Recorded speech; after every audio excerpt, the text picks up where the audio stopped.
DJ Sanjay Hardoi.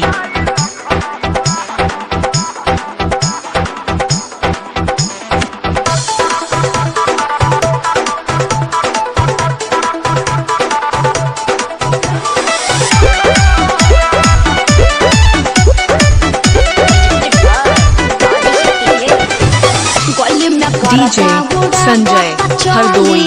मचला लई कोन में खोला बाली रे बाबू हाय कोली में करदा बुड़ा बता चली मचला लई कोन में खोला बाली मारलेनी सेंट जब हम कम कौवा ए गोरी तोरी उड़ान के हकाबे अरे ना होई थे सरिया के हाथ ए गोरी तोरी चुनरी बझली कौवा जान मारे लहनाई लखना डीजे संजय हरदोई।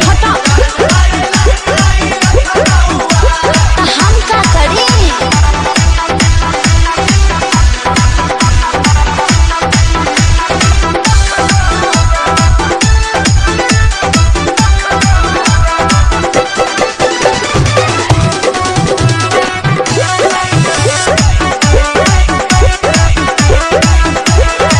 कातिल जवानी फरे बिया दाबा एही पाया बाबू दुनिया फिदाबा डीजे संजय हरदोई।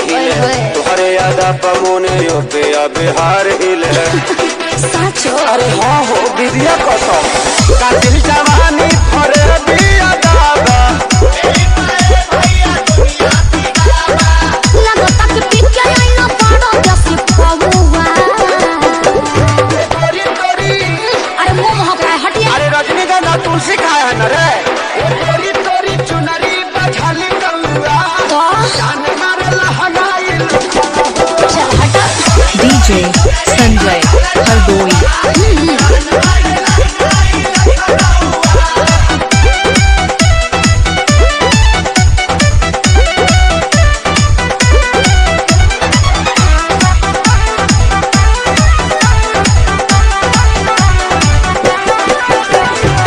झुमका पछारी खंड बापा गलाइल पूर्वांचल के दिल नथिया पर आयल पूरा पपरल बा नजर रंगा बाज के हरदी लगाइले चिरई उड़न बाज के डीजे संजय हरदोई। गलवा झुमका पछारी खंड बापा गलाइल अखिलस के सारी ढेरो बोली जनी रहुआ गोरी तोरी अरे बुलाए का सोनू जी को श्यामो आकाश के बुलाला चुप रहा गोरी तोरी चुनरी बझल कौवा ता जान मारे लहनाई